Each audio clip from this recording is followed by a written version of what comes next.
Hello student, आज 21 अक्टूबर 2019 को हमारा आज सब्जेक्ट है इनडायरेक्ट टैक्स जीएसटी। ठीक है बेटा, इसमें हमारा टॉपिक है persons not liable for registration. ठीक है, इससे पहले वाले वीडियो में मैंने आपको बताया था वो पर्सन जिनके लिए कि रजिस्ट्रेशन करना कंपलसरी है। आज जो हमारा टॉपिक है वो है वो पर्सन्स जो कि रजिस्ट्रेशन के लायबल नहीं है। ये जीएसटी एक्ट 2017 के सेक्शन नंबर 23 के यहाँ पे रूल्स हैं। तो देखो बेटा, the following person shall not be liable to registration. मतलब ये फॉलोइंग पर्सन्स जो हैं, नीचे जो ए बी जो दिए गए हैं, ये रजिस्ट्रेशन के लिए लायबल नहीं है, मतलब इनकी लायबिलिटी नहीं बनती है रजिस्ट्रेशन के लिए। कौन से person? Any person engaged exclusively in the business of supplying goods or services or both that are not liable to tax or wholly exempt from tax under GST Act। यानी कि वो पर्सन जिनका particularly जो business है वो उन goods और उन सर्विसेज की सप्लाई करना है जो कि टैक्सेबल नहीं है, यानी जिन पे कोई टैक्स लायबिलिटी बनती ही नहीं है, या फिर जिन पे टैक्स लायबिलिटी बनती तो है लेकिन उनको एग्जम्पशन मिल जाती है। ठीक है, और बी पार्ट में है an agriculturist to the extent of supply of produce out of cultivation of land. ठीक है, तो एक एग्रीकल्चरिस्ट, एक खेती बाड़ी करने वाला जो पर्सन है, ठीक है, वो अपनी सप्लाई के उस अमाउंट तक टैक्सेबल नहीं माना जाएगा जो अमाउंट उसको उसकी लैंड के कल्टीवेशन से मिल रहा है, मतलब उसकी फसल उगाने तक मिल रहा है। यानी कि जितनी उसकी एग्रीकल्चर इनकम बनती है उस पर कोई टैक्स नहीं लगेगा और उसके लिए उसको रजिस्ट्रेशन करवाने की जरूरत भी नहीं पड़ेगी। फिर है द गवर्नमेंट में on the recommendations of the council. कौन सी council? GST council. By notification specify the category of persons who may be exempted from obtaining registration under GST act. तो कहता है कि हाउएवर जो हमारी कंपनी है, जो हमारी गवर्नमेंट है, गवर्नमेंट एक स्पेसिफाइड एक नोटिफिकेशन से ये स्पेसिफाई कर सकती है, ये बता सकती है या ये क्लैरिफाई कर सकती है कि कौन कौन से कैटेगरी के वो पर्सन हैं जो कि जिनको कि रजिस्ट्रेशन करना नेसेसरी नहीं है, यानी कि जिनको एग्जम्पशन दी गई है रजिस्ट्रेशन से जीएसटी एक्ट के अंडर में। तो ये दो टाइप के पर्सन हैं जो कि रजिस्ट्रेशन के लायबल नहीं है। अब देखो बेटा, compulsory registration in certain cases.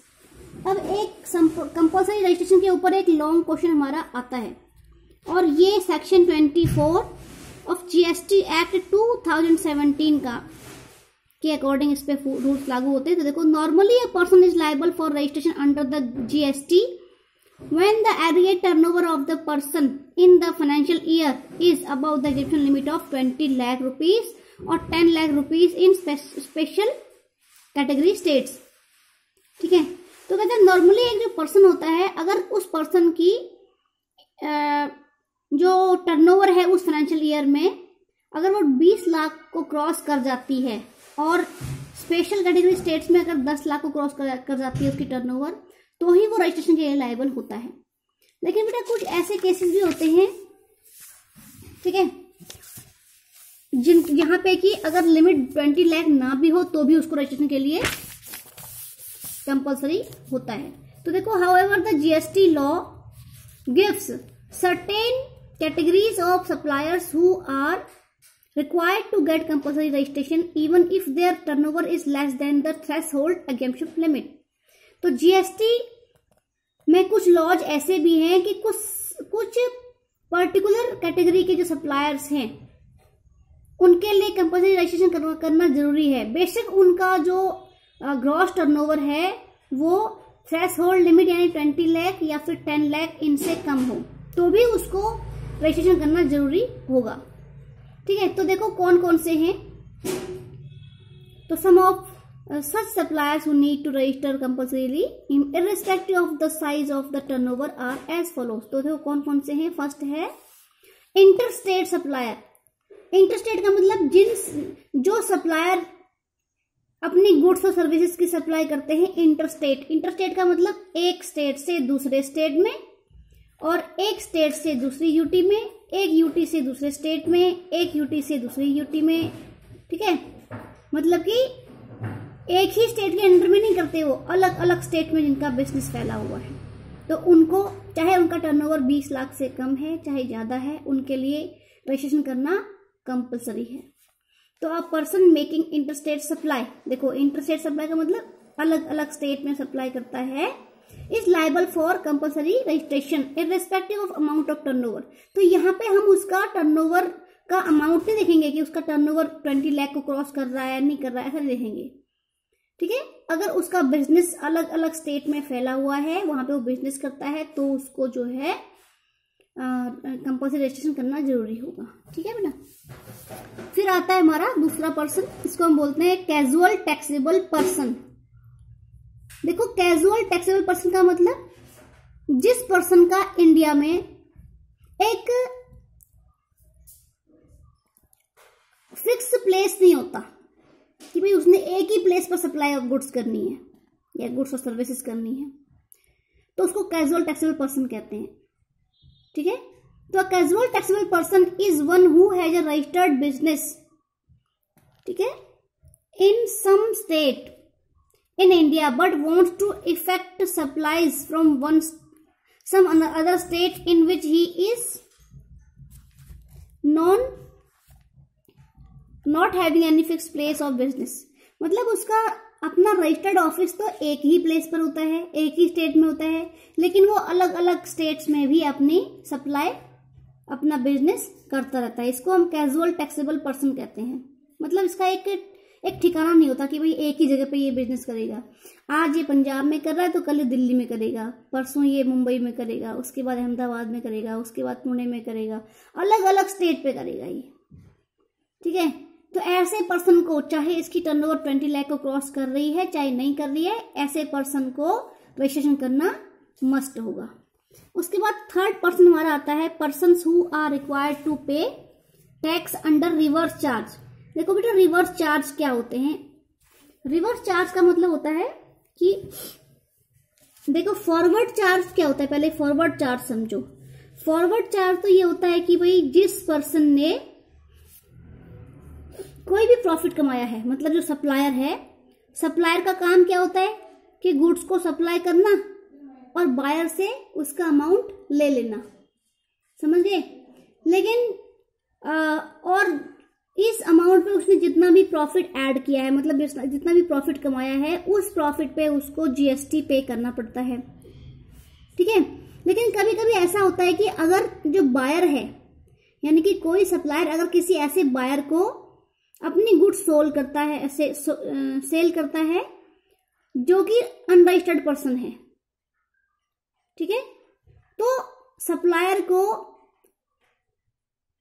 उस परचेजर की बजाय खुद सप्लायर को ही उन गुड्स पे भी, जो गुड्स उसने सेल किए ना, उन गुड्स पे भी उसने जीएसटी उसको पे करना पड़ेगा। इसको हम बोलते हैं रिवर्स चार्ज। तो देखो a person receiving supplies which tax is payable by recipient on reverse charge basis is also liable for compulsory registration. अगर कोई पर्सन किसी ऐसे पर्सन से गुड्स खरीद रहा है जो कि रजिस्टर्ड नहीं है, ठीक है, तो वो अपनी गुड्स पे, अपनी सेल पे तो जीएसटी पे करेगा ही करेगा, बल्कि उस परचेज पे भी वो जीएसटी पे करेगा। इसको बोलते हैं रिवर्स चार्ज। ऐसा जैसे हम एग्जांपल ले लेते हैं कि जैसे कोई कंपनी है, उस कंपनी का टेक्निक्स नहीं है, उसके पास स्किल्ड एम्प्लॉयज नहीं है, तो वो किसी टेक्नोलॉजी को, किसी स्किल्ड पर्सन को अगर अदर स्टेट से या अदर कंट्री से अगर वो सप्लाई कर रहा है, तो खुद ही उस सप्लाई पे भी वो टैक्स देगा, क्योंकि उसका सेलर जो है वो अनरजिस्टर्ड पर्सन है। ठीक है, फिर चौथा हमारा पर्सन आता है इलेक्ट्रॉनिक कॉमर्स ऑपरेटर।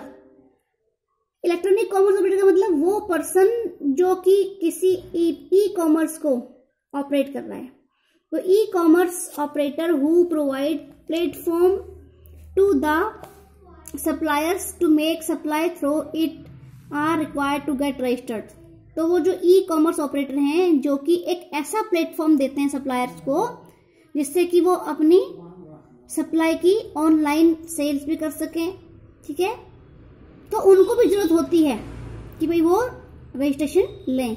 तो supplier of goods who supplying services through e-commerce operator need not take compulsory registration and are entitled to avail the threshold exemption of 20 lakh as per notification.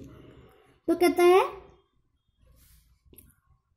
तो जो पर्सन गुड्स की supply कर रहे हैं उस e commerce operator के जरिए, मतलब उस ई कॉमर्स ऑपरेटर, उस पर्सन को, वो जो पर्सन ई कॉमर्स ऑपरेटर है उसके जरिए अगर वो अपनी गुड्स सेल कर रहे हैं तो यहाँ पे रजिस्ट्रेशन कौन लेगा? इलेक्ट्रॉनिक कॉमर्स ऑपरेटर लेगा, ना कि वो सप्लायर लेगा। समझ रहे हो ना? सप्लायर की यहाँ पे कोई ड्यूटी नहीं बनती है, यहाँ पे ड्यूटी बनती है किसकी? इलेक्ट्रॉनिक कॉमर्स ऑपरेटर की। फिर हमारा 5वां पॉइंट आता है नॉन रेजिडेंट टैक्सेबल पर्सन, यानी एनआरआई। उनको एनआरआई बोला है, साथ में टैक्सेबल पर्सन क्यों बोला है? क्योंकि वो उन गुड्स और उन सर्विसेज से सप्लाई कर रहे हैं जो गुड्स एंड सर्विसेज टैक्सेबल होती हैं। A non-resident taxable person is one who is a foreigner and occasionally wants to effect taxable supplies from any state in India। तो एक नॉन रेजिडेंट टैक्सेबल पर्सन वो person होता है वो जो कि फॉरेनर होता है, यानी कि रेजिडेंट तो वो बाहर के देश का है, अदर कंट्री का है। ठीक है, लेकिन वो इंडिया में या इंडिया के किसी भी स्टेट में वो टैक्सेबल सप्लाई कर रहा है, मतलब उन गुड्स एंड सर्विसेज सप्लाई कर रहा है जो कि टैक्सेबल हैं। ठीक है, तो for that he need GST registration. तो इसको ऐसा काम करने के लिए उसको जीएसटी रजिस्ट्रेशन की जरूरत पड़ जाएगी। ठीक है, फिर है टीडीएस डिडक्टर। तो जो पर्सन टीडीएस काटते हैं उनके लिए भी रजिस्ट्रेशन होना बहुत जरूरी है। फिर है persons liable for GST tax collection. अब जो पर्सन जीएसटी के टैक्स को कलेक्ट करने के लिए रिस्पॉन्सिबल हैं वो भी रजिस्ट्रेशन करने के लिए जरूरी है। Agent, person who supply goods under or services on behalf of any other registered taxable person whether an agent or otherwise.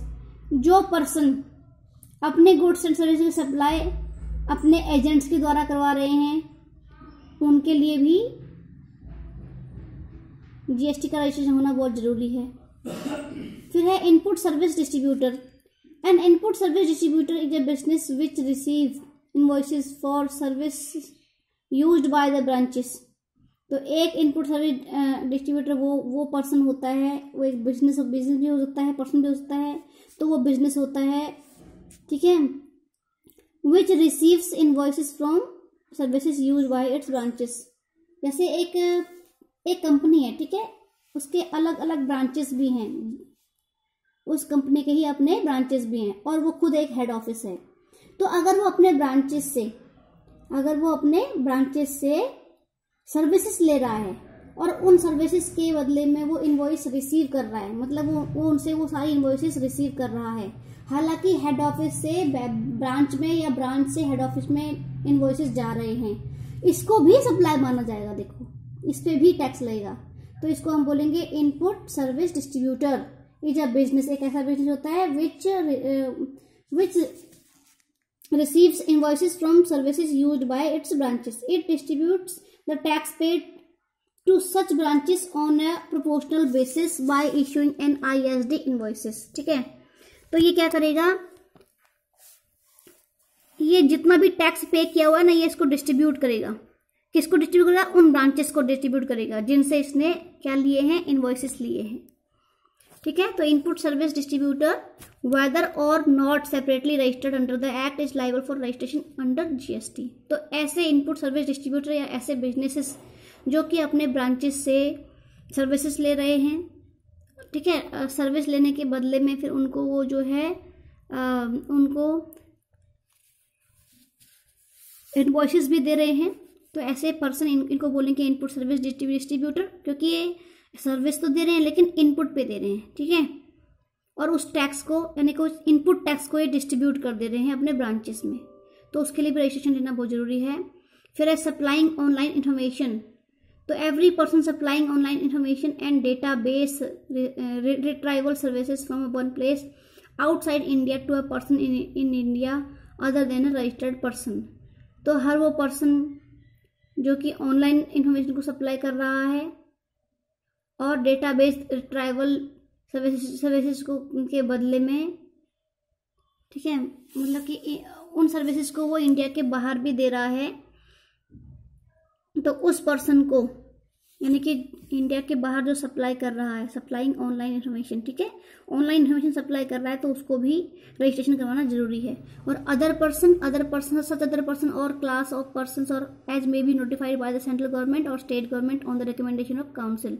तो अगर जीएसटी काउंसिल यहाँ पे रिकमेंड करती है, तो सेंट्रल गवर्नमेंट या स्टेट गवर्नमेंट ऐसे क्लास ऑफ पर्सन्स की या पर्सन्स की एक लिस्ट नोटिफाई कर सकती है जिनको कि रजिस्ट्रेशन करवाना जरूरी होगा।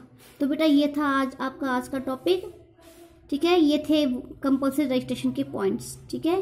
तो जब अगर 10 नंबर में आप भी आता तो 10 पॉइंट आपके बने हुए हैं। इससे पहले आप रजिस्ट्रेशन का मीनिंग, उसका थोड़ा इंट्रो, ठीक है, और क्या दोगे यहाँ पे इसका वो पर्सन्स जो लायबल हैं, जो पर्सन नहीं लायबल है, सबका दे दोगे, ठीक है बेटा।